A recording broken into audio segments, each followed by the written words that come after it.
Entonces seguimos hoy con el capítulo 12 de San Mateo, y es un capítulo un poco más arduo, podemos decir, porque trata de temas más relacionados con los judíos, con el modo de ser de los judíos y con la doctrina, con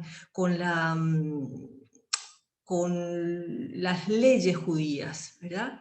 Entonces, de todas maneras, nos sirve, ¿verdad? Nos sirve y vamos a ir analizando. Entonces, la primera es la cuestión del sábado. Dice, en aquel tiempo pasaba Jesús en sábado por medio de unos sembrados. Sus discípulos tuvieron hambre y comenzaron a arrancar unas espigas y a comer. Los fariseos al verlo le dijeron, mira que tus discípulos hacen lo que no es lícito hacer en sábado. Pero él les respondió, ¿no habéis leído lo que hizo David y los que le acompañaban cuando tuvieron hambre? ¿Cómo entró en la casa de Dios y comió los panes de la proposición que no les era lícito comer ni a él ni a sus acompañantes, sino solo a los sacerdotes? ¿Y no habéis leído en la ley que los sábados los sacerdotes en el templo quebrantan el descanso y no pecan? Os digo que aquí está el que es mayor que el templo. Si hubieras entendido qué sentido tiene misericordia quiero y no sacrificio, no habríais condenado a los inocentes, porque el Hijo del Hombre es Señor del sábado. Bueno, y entonces ahí podemos recordar que el sábado era el día, y sigue siendo para los judíos, el día dedicado al culto de Dios, ¿verdad? Al culto divino. Para nosotros, los cristianos, pasó a ser el domingo por ser el día de la resurrección de Cristo, ¿verdad? Entonces, el domingo para nosotros es el día de culto, el día del Señor. Entonces, se abstenían de ciertos trabajos, porque de hecho la idea es dedicarle a Dios el día domingo, no es solamente, consecuentemente es el descanso del hombre, ¿verdad? El descanso nuestro. Lo primordial es que es el día del Señor, eso significa la palabra domingo, ¿verdad? Y entonces abstenerse de ciertos trabajos, pero los judíos, los fariseos, los rabinos que estudiaban las leyes, lo que hicieron fue como aumentar de manera exagerada los trabajos que no se podían hacer, ¿verdad? Y entonces tenían en concreto en ese momento 39 especies de trabajos que no se podían hacer. Y lo que habían hecho, lo que hizo el Señor, lo que habían hecho los discípulos, perdón, era arrancar las espigas para alimentarse, ¿verdad? Y eso equivalía a segar, ¿verdad? A cosechar. Entonces Jesucristo les da 4 razones, que son las que leímos, por las que ellos podían hacer lo que estaban haciendo, ¿verdad? Entonces, la cosa es que Jesús no, lo que quiere indicar es que Él es el Señor del sábado y que el hombre, por tanto, también lo es, del domingo en nuestro caso, ¿verdad? Entonces, lo primero que habla es del rey David, el ejemplo de David, que dice, David, ¿qué hizo cuando tuvo hambre? ¿Verdad? Y pueden anotar si quieren para leer después 1 Samuel 21, 2, 7. 1 Samuel 21, capítulo 21, versículo del 2 al 7. Entonces les leo, dice, llegó David a Nof, al sacerdote Ahimelech. Asustado el sacerdote porque David venía solo, salió a su encuentro y le dijo, ¿por qué vienes solo y no hay nadie contigo? David dijo al sacerdote Ahimelech, el rey me ha encargado un asunto y me ha dicho que nadie se entere de lo que te mando y de lo que te ordeno. A mis hombres los he citado en un lugar concreto y ahora si tienes a mano 5 panes o lo que encuentres, dámelos. El sacerdote respondió a David, no tengo a mano pan ordinario, solamente pan consagrado. Podrán tomarlo con tal de que tus hombres se hayan abstenido de trato con mujeres. Le dijo David al sacerdote, por supuesto, si se trata de mujeres, nos están vedadas como siempre que salimos a campaña. Si los cuerpos de mis hombres se mantienen puros hasta en expediciones profanas, ¿cuánto más hoy estarán sus cuerpos puros? Entonces el sacerdote les dio pan sagrado porque no había allí pan, no había sino los panes de la proposición, que habían sido retirados de delante del Señor para reemplazarlos por otros recientes. Bueno, entonces lo que el Señor le da a entender es que si David hizo eso, él mucho más, ¿verdad? Entonces, eso. Después, dice el de los sacerdotes, ¿verdad? También se refiere a lo que hacen los sacerdotes, que es más o menos lo mismo, ¿verdad?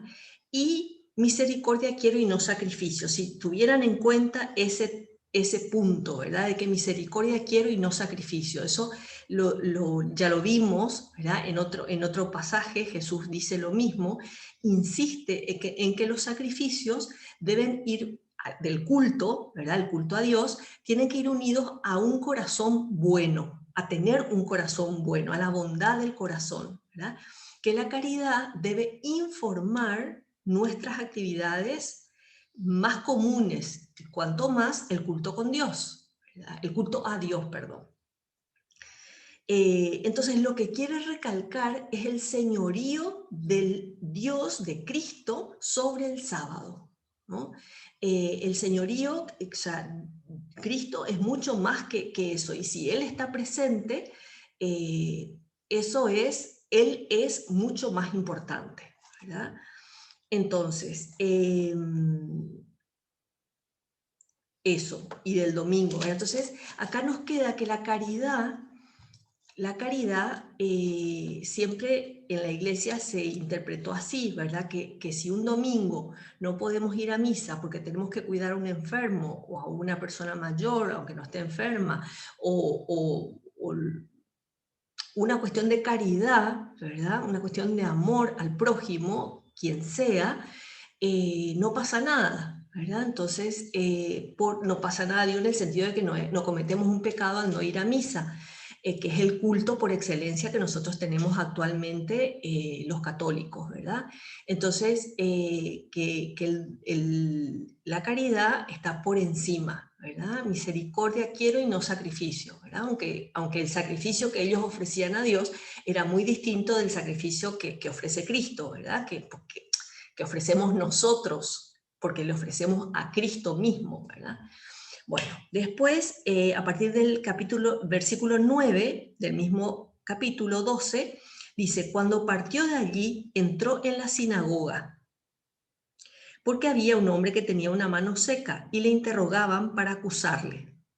¿Es lícito curar en sábado? Él les respondió, ¿quién de vosotros si tiene una oveja y se le cae un día de sábado dentro de un hoyo, no la agarra y la saca? Pues cuánto más vale un hombre que una oveja. Por tanto es lícito hacer el bien en sábado. Entonces dijo al hombre, extiende tu mano, y la extendió, y quedó sana como la otra. Por eso, ninguna ley, nuevamente, ¿verdad? Ninguna ley puede oponerse a que se haga el bien, ¿verdad? Rechaza la interpretación de los fariseos que están apegados a la letra, ¿verdad? A la letra de la ley, no al espíritu, ¿verdad? El espíritu es el culto a Dios, ¿verdad? Y qué mejor culto a Dios que la ayuda al ser humano, a otro ser humano, ¿verdad? Esto no equivale, ¿verdad?, a la pereza o al descanso propio, ¿verdad? No, como yo estoy tan cansada, como tengo pereza, o sea, como no tengo ganas, entonces no me voy a misa, por ejemplo, ¿verdad? No, eso no es por caridad, ¿verdad? Es algo, bueno, hay casos y casos, ¿verdad? Acá en la casa tenemos a una estudiante de medicina, bueno, una médica, en realidad se acaba de recibir, que tiene guardias y tiene una residencia extenuante, ¿verdad? Que sabemos que las residencias de los médicos son así, y por supuesto que esa exigencia le viene de arriba, digamos, ¿verdad? De su propio trabajo, y no puede cumplir, ¿verdad? No puede cumplir a la letra lo que dice la ley. lo que dicen los mandamientos, ¿verdad? El tercer mandamiento que dice el tercer mandamiento, no me viene ahora el escrito, amar a Dios sobre todas las cosas, no tomar santificar las fiestas, ¿verdad? Santificar las fiestas, que es ir a misa los domingos. Entonces a veces hay domingos que le toca guardia y no puede ir a misa, ¿verdad? Y por ejemplo, entonces, justamente los fariseos se escandalizaban de ese milagro que hizo Jesús. ¿Cómo va a ser esto en sábado? ¿Verdad? Podía haber esperado y hecho otro día. Entonces Jesús, pienso también que lo haría como para hacerles ver que Él está encima de eso, ¿verdad? Que las leyes que tenían en ese momento no le ceñían, ¿verdad? Para que él haga el bien, ¿verdad? Y aparte, encontrando fe en esa persona, era lo único importante para que pueda hacer el milagro, ¿verdad? Y increíblemente, después de haberse escandalizado, de que los fariseos se escandalizaron de que Jesús haga eso en sábado, ellos se reúnen y traman matarle, ¿verdad? Y sin embargo, para hacer eso no les pareció que el sábado que era un día del culto, sino que lo que decía la ley, ¿verdad? Lo que decía que no se podía hacer en la ley. Entonces, a continuación, el 14 dice, al salir, los fariseos tuvieron consejo contra él para ver cómo perderle. Pero Jesús, sabiéndolo, se alejó de allí y le siguieron muchos y los juró a todos. Y les ordenó que no le descubriesen para que se cumpliera lo dicho por medio del profeta Isaías. Bueno, y acá viene todo un escrito que vamos a estudiar también. O sea, qué increíble, ¿verdad? Cómo uno puede estar cegado, porque evidentemente los fariseos tampoco se puede decir que todos o ninguno, porque no podemos saber qué pensaban realmente, ¿verdad? Pero no eran malos en general, ¿verdad? Sino que estaban cegados por la envidia, por la soberbia, ¿verdad? Decir, bueno, ¿quién es este que nos viene a querer enseñar, ¿verdad? Y no aceptaban que fuera el Mesías. Entonces, Jesús, sin embargo, hace el milagro, ¿verdad? Hace el milagro y les demuestra que lo importante es amar y que Él es el Mesías y que Él es el dueño del sábado, ¿verdad? Y hay un contraste entre el reino espectacular del Mesías imaginado por los judíos, ¿verdad? Ellos querían un Mesías que les salvara de lo que estaban viviendo en ese momento, y la discreción que tenía Jesús al hacer las cosas que hacía, ¿verdad? Hasta los milagros, ¿verdad? Él les decía, no lo prediquen, no lo divulguen, ¿verdad? Porque no era todavía su hora. Y bueno, y ese modo de actuar del Mesías está relatado en el siervo de Yahvé, que es lo que viene a continuación. Viene a continuación y esto está en Isaías 42, 1, 4. En Isaías que habla del siervo de Yahvé, contándonos cómo tiene que ser o cómo iba a ser. Les contaba a los judíos, ¿verdad? Cómo tenía que ser, cómo iba a ser el Mesías, ¿verdad? Isaías.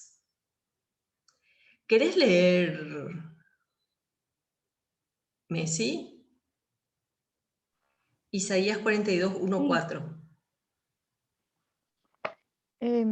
Leo Isaías o lo que sale ahí en el, como dentro del, o es lo mismo. Me No sé si parece me que es lo explico. mismo, pero lee nomás Isaías mejor. Ok.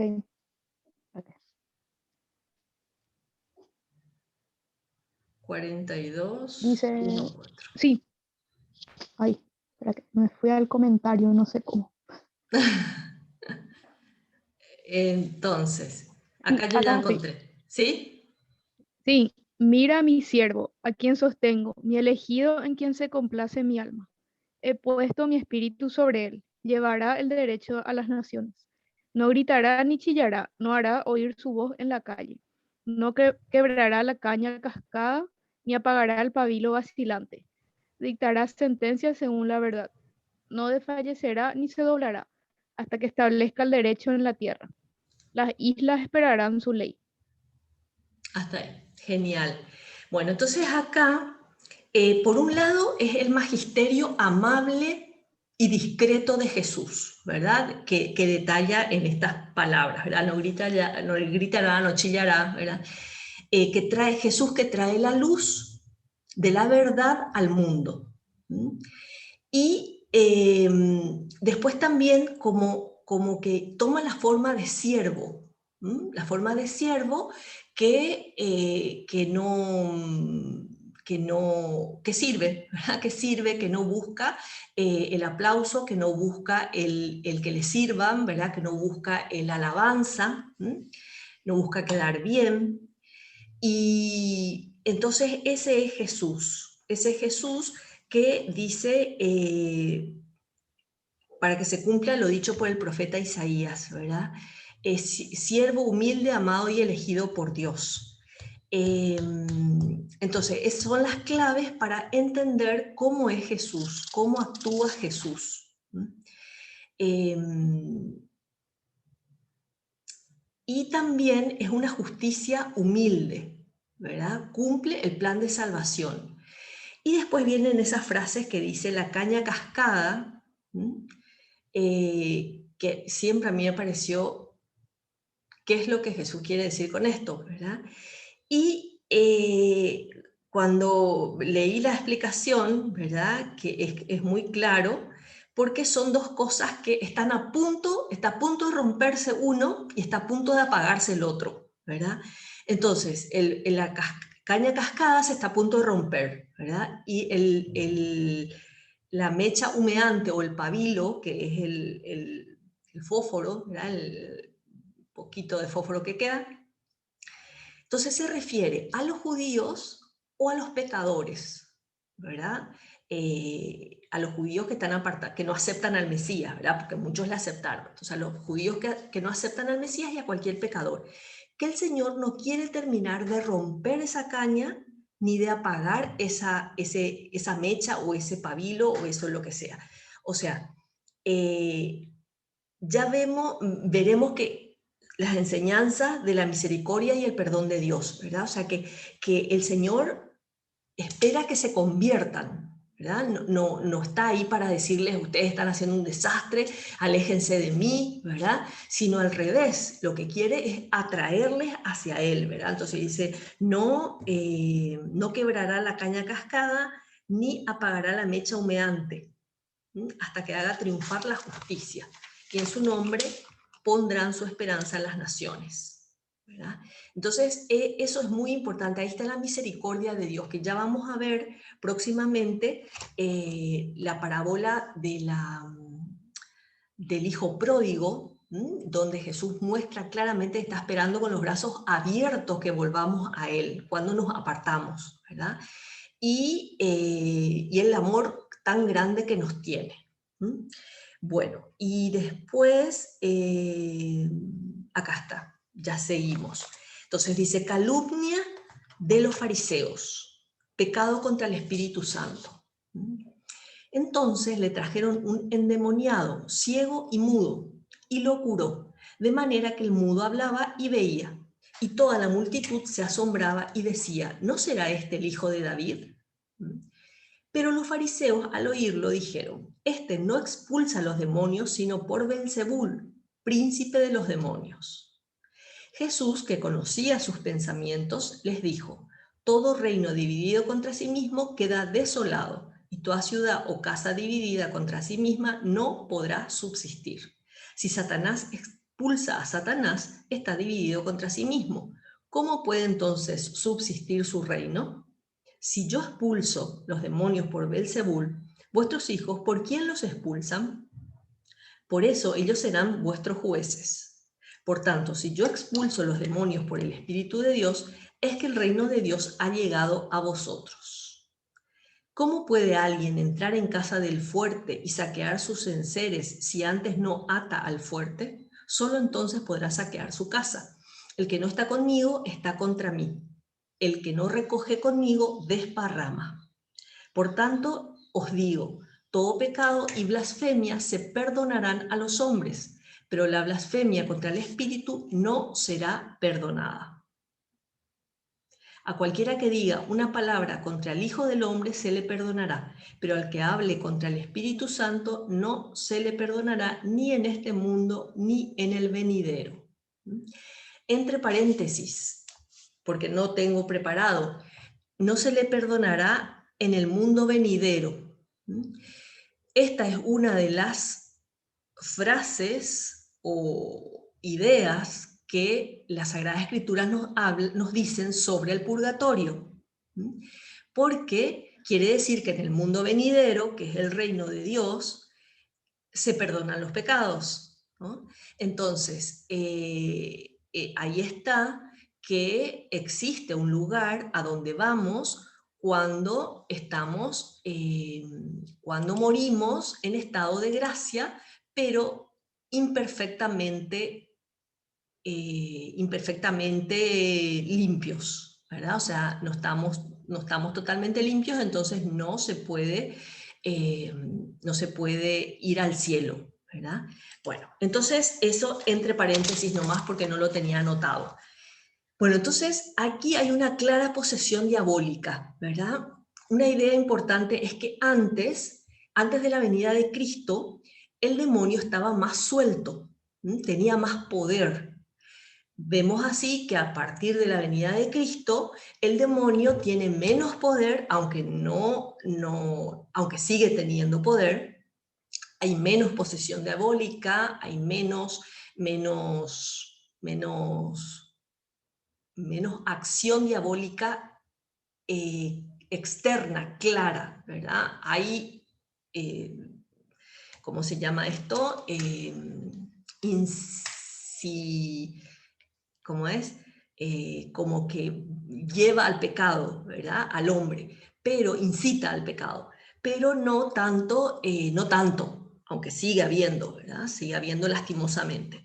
Pero bueno, entonces se manifiesta en el Antiguo Testamento y en la época de Jesús, cuando Jesús estuvo en la tierra, en forma de epilepsia, en forma de mudez, de ceguera, ¿verdad? Enfermedades que son reales, ¿verdad? Pues se manifestaba el demonio de esa manera. Y entonces, otra cosa que también es importante acá es que Jesús ve nuestros pensamientos. Eso es importantísimo, es el único que conoce nuestros pensamientos aparte de nosotros, ¿verdad? Los únicos que sabemos lo que pensamos somos nosotros y Dios. Entonces, qué importante es que nuestros pensamientos sean buenos. O sea, no, yo solo pensé en eso, no le dije a nadie. Bueno, Dios lo sufrió, ¿verdad? Porque Él sabe que estás pensando eso. Bueno, y entonces, las expulsiones del demonio eran muy importantes, ¿verdad? Porque revela el inicio del reino de Dios y de que el diablo fue arrojado fuera de sus dominios. O sea, es como que es dominado por Jesucristo, ¿verdad? Por Cristo. El demonio en esa época tiene menos poder, entonces eso es importante. Y Jesús dice claramente, nadie puede servir a dos señores, algo que ya lo dijo antes. Nadie puede servir a dos señores, porque aborrecerá al uno y amará al otro o viceversa, ¿verdad? El Señor es claro al exigir una postura de cara a su persona y a su misión. O sea, el que no está contra mí, el que no está conmigo está contra mí, ¿verdad? El cristiano, nosotros, cada uno, ¿verdad? Tenemos que definirnos bien. Yo sigo a Cristo, ¿verdad? Yo estoy camino al cielo. Como les contaba este sacerdote que manda audios todos los días sobre el Evangelio, dice, hasta el cielo no paramos, ¿verdad? O sea, estar con esa actitud, ¿verdad? Decir, bueno, yo estoy camino al cielo, sigo a Cristo, ¿verdad? y no con una, bueno, cuesta, ¿verdad? Cuesta, a todos nos cuesta un poco, ¿verdad? En la medida en que estamos más cerca de Dios, por ahí cuesta un poco menos, ¿verdad? Entonces el cristiano debe definirse bien, sin transigir, ¿verdad? Sin transigir en lo que es de fe, en lo que es la moral, en qué, ¿verdad? No, el divorcio en los cristianos, el divorcio, tener una postura como intermedia, ¿no? Pero si le viene bien, si no sé qué, como me decía hace poco una persona a la que le pregunté, que se estaba separando de su marido y sufriendo, por supuesto, con toda la situación, y le surgió ahí bueno, surgió justo la palabra esa, la pregunta, ¿verdad? ¿Y qué pasa si aparece otro? Y me dijo, y no sé, si surge, como diciendo que no estaba cerrada a esa posibilidad, ¿verdad? ¿Y qué pasa ahí? Ahí no hay una seguridad de querer cumplir lo que Dios establece, ¿verdad? Lo que Dios ha unido no lo separe el hombre. Y a pesar de que esta persona en concreto no era ella el problema, era el otro, ¿verdad? Y sin embargo, bueno, ella estaba con esa actitud, ¿verdad? De un poco a la expectativa de lo que suceda, ¿verdad? La doctrina revelada, o sea, no podemos cambiar la doctrina revelada por Cristo, ¿verdad? Y mucho menos a nuestra conveniencia, ¿verdad? Y normalmente es a la conveniencia de uno, ¿verdad? Como me viene bien, como me viene mejor esto que lo otro, ¿verdad? O sea, yo sé que Dios dijo eso, lo que Dios ha unido no lo separa el hombre, pero en mi caso, si surge, ¿verdad? Como aguando la doctrina de Cristo, ¿verdad? Por comodidad, por falso respeto a los demás, ¿verdad? Entonces no le aclaro, no le digo. El aborto está claramente contra la naturaleza humana, ¿verdad? Contra la ley natural. No es que porque la iglesia lo dice está mal porque es indigno del ser humano, ¿verdad? Entonces, tomar postura clara por la doctrina de Cristo y por Cristo mismo, ¿verdad? Eh, Nadie puede servir a dos señores, dice, ¿verdad? Eh, bueno, nadie que está contra mí, el que no está conmigo está contra mí, el que no recoge conmigo desparrama.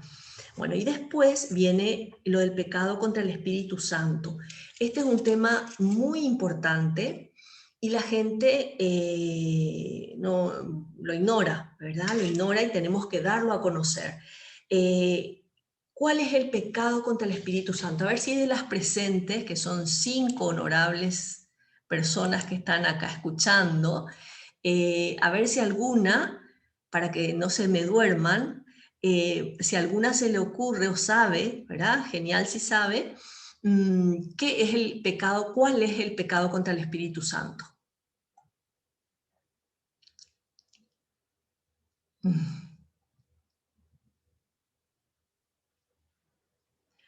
Silencio, silencio.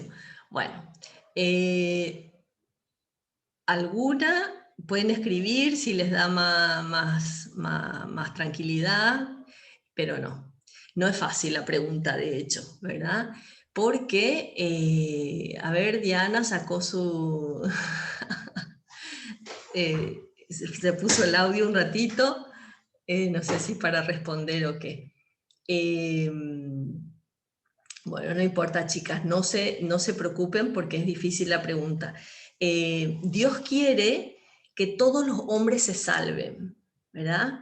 Y su redención, lo que Él hizo, la gracia que Él nos ganó muriendo en la cruz, sirve, más que ayuda, sirve para que todos los hombres, desde Adán hasta el último hombre que exista, se salven, ¿verdad? Y para eso Cristo entregó a la iglesia el bautismo, o sea, los sacramentos, en concreto el bautismo y la confesión, ¿verdad? Para poder perdonar los pecados, ¿verdad? Es un dogma de fe que puede perdonar ilimitadamente a todos los hombres, puede perdonar lo que sea, ¿verdad? Acá una de las presentes dice: la blasfemia puede ser un pecado contra el Espíritu Santo. No del todo. Puede ser exactamente en contra. ¡Ay, ya se nos acaba el tiempo! No exactamente, Elisa. En realidad, el pecado en concreto contra el Espíritu Santo es la falta de contrición. O sea, no me importa cometer pecados. Me cierro a Dios, no creo que me vaya a perdonar. Entonces puede ser tanto porque tengo muchos pecados, entonces pienso que Dios no me puede perdonar porque soy imperdonable, o por el otro lado, no tengo ningún pecado, porque no hago examen, no conozco cuál es la doctrina de Cristo, entonces no sé en qué le ofendí, ¿verdad? Entonces ese es el pecado, no creer en su amor. En definitiva es eso, no creer en el amor de Dios y que con nuestra actuación vamos contra su amor. O sea, todo lo que hacemos es contra Él. Cuando hacemos algo al prójimo, le hacemos a Él, ¿verdad? Cuando hacemos algo que está mal, es contra Él, porque Él es el que nos dio esa ley, ese mandamiento. Entonces, es imperdonable el pecado contra el Espíritu Santo a quien se atribuye el amor, porque se cierra el camino a Cristo. Cristo no me puede perdonar. Entonces, si yo digo Cristo no me puede perdonar, no me voy a pedirle perdón, ¿no? O sea, si yo pienso que no voy a alcanzar una fruta que está en la punta de un árbol, sencillamente no me subo a buscar esa fruta, ¿verdad? Porque pienso que no voy a alcanzar. Entonces, no me puede perdonar, o sea, es una disposición subjetiva de la voluntad. O sea, yo decido que Dios no me puede perdonar. Entonces, me cierro a Dios. Entonces, ese es el pecado contra el Espíritu Santo que podríamos enunciar de alguna manera diciendo que no creo en el amor de Dios. Y por eso es contra el Espíritu Santo, porque el Espíritu Santo es el amor, ¿verdad? El amor entre el Padre y el Hijo, ¿verdad? Entonces, esto es muy importante, chicas, para que lo transmitamos también a la gente, ¿verdad? O sea, que la gente no cree en la confesión, por ejemplo, ¿no? Si yo no creo en la confesión, me cierro a la posibilidad de que Dios me perdone, ¿verdad? Dios me quiere perdonar, Dios me perdona de hecho, pero yo no voy a pedirle su perdón, yo no me acojo a ese perdón de Dios, ¿verdad? Entonces no me llega y no me sirve. Entonces la confesión, podemos cerrar hasta acá, ¿verdad? Aunque, a ver, bueno, da igual. La confesión es un sacramento, ¿verdad? Un sacramento grande, un sacramento que nos ayuda a permanecer al lado de Cristo, ¿no? Pidiéndole perdón por las cosas más pequeñas. O sea, ¿vieron cuando uno ama a una persona? Le duele ofenderle, le duele cualquier cosa que a esa persona a la que amo le duela. Entonces, los pecados de pensamiento, los pecados de palabras, los pecados de acciones, ¿verdad? Son tres ámbitos en los que podemos fallar, ¿verdad? En los pensamientos, porque puedo pensar cualquier cosa, ¿verdad? Incluso que le quiero matar a alguien, ¿verdad? Aunque sabemos que eso no lo vamos a hacer, pero si lo pienso y a lo mejor tengo cierta aversión a esa persona, bueno, me tendré que confesar de ese pensamiento, ¿verdad? Entonces, o de palabras, ¿verdad? Como qué digo, a quién le digo, cómo digo, y acciones, ¿verdad? Entonces, son modos, ¿verdad? Más que modos, son las sí, las maneras en las que le ofendemos a Dios. Y hay 5 pasos, ya para terminar, ¿verdad? 5 pasos para hacer una buena confesión. 5 pasos que son examen de conciencia, ¿verdad?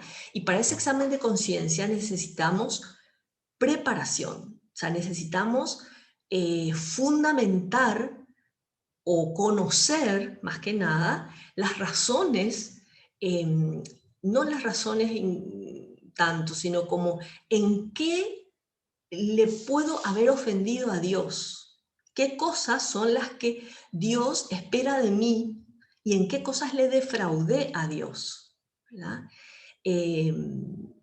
Y para eso existen muchos exámenes de conciencia escritos, ¿verdad?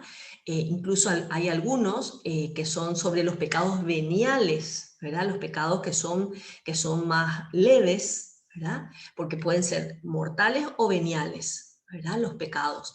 Los mortales son los que nos quitan la gracia de Dios, ¿m? Nos quitan y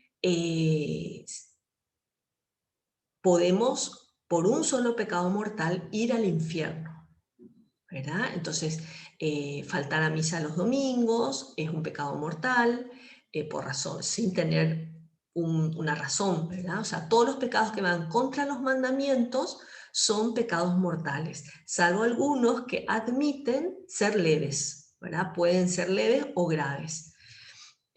Bueno, entonces, examen de conciencia. Segundo, dolor de los pecados, que me duela. Y es un dolor que no es sensible, no es sensible. No es que siento que me duele, ¿verdad? Sino que pienso que a Cristo le molesta, le duele, le apena, le vuelve a hacer sufrir su pasión y eso que yo, esa mentirita que hice, ay, me olvidé, esa mentira que hice, que dije, le dolió a Cristo. Que no existen mentiras blancas, ni blandas, ni nada que se le parezca, ¿verdad? La mentira es mentira y el demonio es padre de la mentira, ¿no? Entonces no podemos mentir nunca, ¿verdad? Dolor de los pecados. Propósito de enmienda es el tercero, ¿verdad? Querer cambiar eso que hice mal.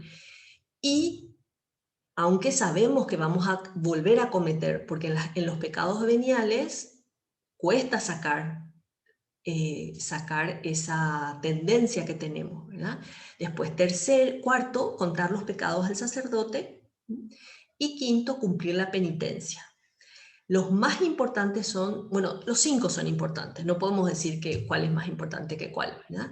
El que sí hace que la confesión sea inválida es cuando no hay contrición, o sea, cuando no hay dolor de los pecados. O sea, si a mí no me duele haberlo ofendido a Dios, de hecho, si no me duele, probablemente no me voy a ir a confesar, ¿verdad? Si ya me voy, hay un cierto dolor. Entonces, normalmente si voy a confesarme ya no es inválida mi confesión, pero puede ser inválida si es que no me duele y pienso volver a hacerlo si es que tengo la oportunidad, ¿verdad? Una cosa así.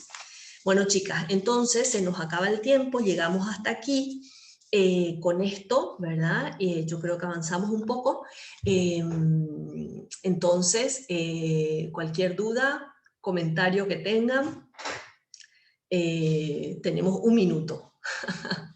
Un minuto para comentar algo, la que quiera comentar, o decir algo, lo que sea, o permanecer en silencio.